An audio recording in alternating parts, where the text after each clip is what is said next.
penanganan perkara KTP elektronik akan kami sampaikan sebagai bentuk pertanggungjawaban KPK kepada seluruh rakyat Indonesia yang berkomitmen bersama-sama melakukan pemberantasan korupsi. Poin 11 yang terakhir, sekali lagi KPK berharap publik mengawal kerja KPK, termasuk penanganan perkara KTP elektronik ini, karena kami sadar masyarakat adalah pemilik KPK yang sesungguhnya. Demikian saya akhiri. Wassalamualaikum warahmatullahi wabarakatuh. Oke, terima kasih Pak Agus. Kita sesi tanya jawab ya Pak Saud ya. Teman-teman silahkan jika ada pertanyaan terkait dengan kasus ini nanti akan dijawab lebih lanjut. 1, 2, 3. Silakan kalau masih ada yang ingin bertanya. Oke, 3 orang. Silakan Sabir dulu. Bismillahirrahmanirrahim. Assalamualaikum warahmatullahi wabarakatuh. Saya ingin menanyakan, sebelumnya saya ucapkan dulu terima kasih kepada KPK sudah menetapkan tersangka saudara SN atau Setia Novanto. Karena selama ini yang ditunggu publik salah satunya adalah yang bersangkutan. Pertanyaan saya begini Pak Agus, di fakta persidangan itu memang ada memo atau catatan pembagian uang yang sudah disita KPK dan ditunjukkan pada saat kesaksian Khairuman Harahap. Pada saat itu ada bagan yang disebutkan bahwa salah satu otak intelektual dari proyek EKTP adalah Setia Novanto.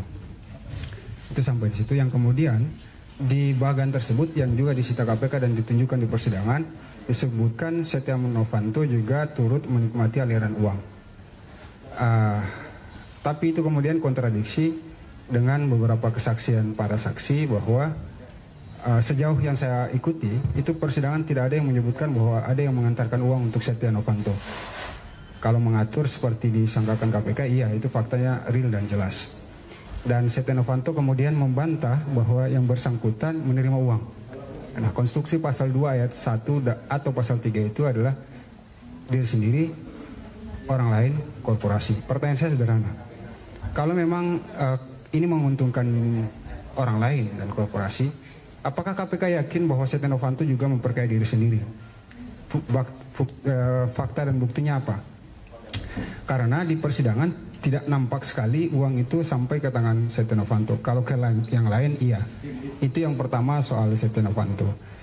Yang kedua, ini soal bantahan yang selalu disampaikan Setia Novanto.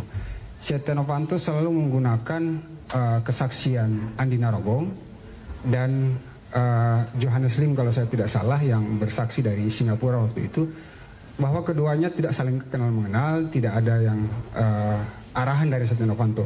KPK menggunakan kesaksian siapa dan keterangan siapa dan bukti apa untuk memastikan bahwa Setia Novanto itu benar-benar mengarahkan. Apakah dia Anggreni saja, atau Irman saja, Sugiharto saja, atau misalnya Winata Wira Utama yang direktur.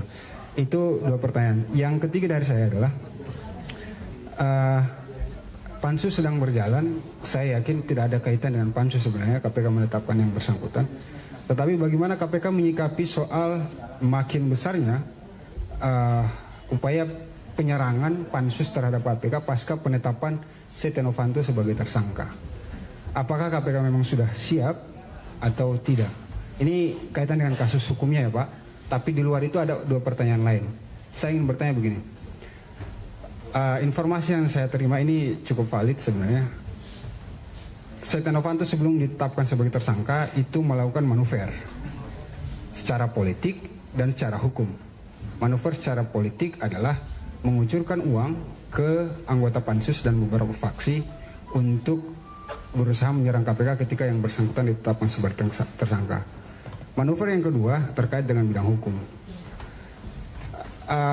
Setia Novanto dan kroni-kroninya diduga atau diindikasikan melakukan intervensi kepada pihak Mahkamah Agung hingga ke PN Jakarta Selatan. Tujuannya adalah untuk supaya yang bersangkutan bisa lolos kalau naik ke pra peradilan.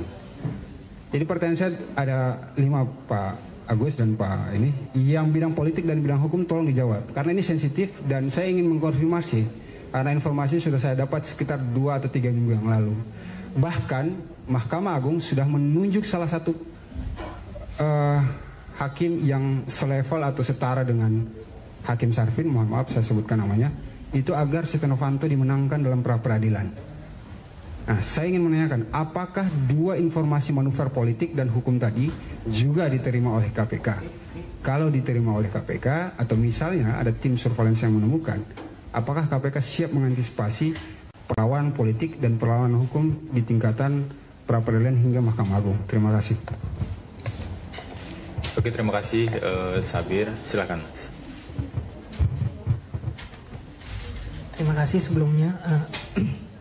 Pertanyaan saya menyambung pertanyaan Bang Sabir.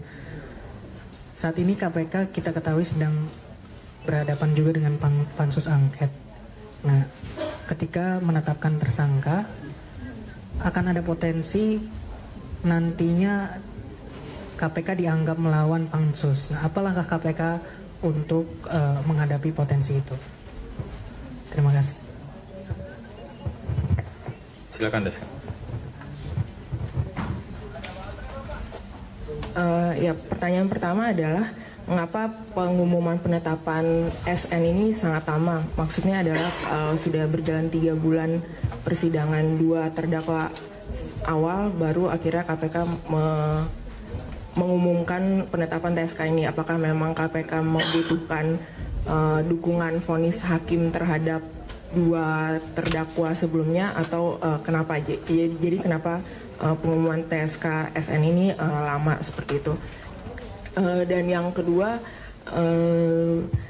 tadi seperti yang sudah disampaikan oleh penanya sebelumnya, dalam sidang-sidang 2 terdakwa ada orang-orang yang akhirnya menarik BAP mereka terkait dengan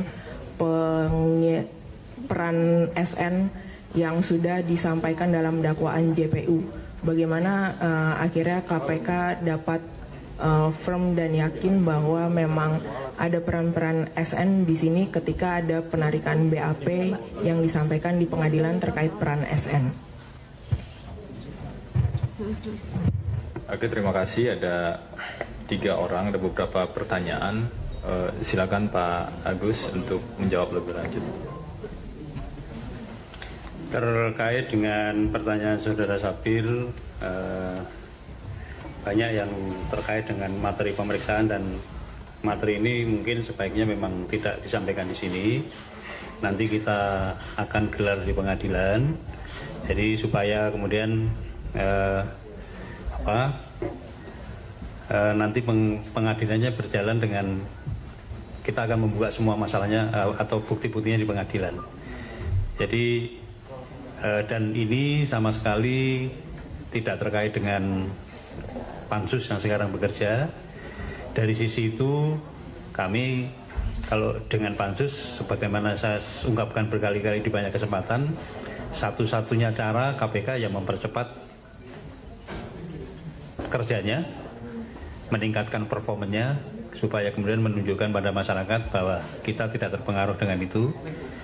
Nah, mengenai pertanyaan yang terkait dengan, walaupun ini nggak terkait hukum, apakah yang bersangkutan intervensi atau yang bersangkutan juga mempengaruhi proses di pengadilan, kami tidak akan berkomentar terhadap itu, ya.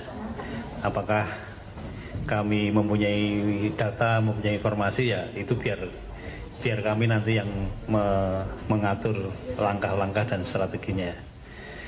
Nah, terkait dengan tadi pertanyaan yang kedua juga masih terkait dengan pansus, pasti kami membawa yang bersangkutan ke proses penyidikan ini bukan sesuatu yang serampangan. Pasti kita mempunyai 2 alat bukti yang kuat.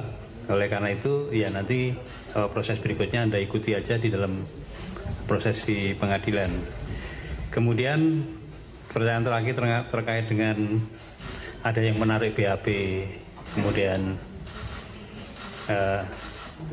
yaitu nanti kita sekali lagi adu bukti di pengadilan, karena dari sisi seperti yang proses terjadi kan sampai ada yang kita tersangkakan karena kesaksian palsu, kemudian nanti dalam persidangannya pasti kita juga akan membuka rekaman apabila diminta oleh pengadilan. Jadi semuanya nanti proses berikutnya kita serahkan pada proses pengadilan dan KPK akan membawa alat-alat bukti yang diperlukan di dalam proses itu untuk meyakinkan majelis hakim maupun masyarakat banyak bahwa kita berjalan pada track yang betul. Mungkin itu dari saya. Pak Saud mau ada tambahan?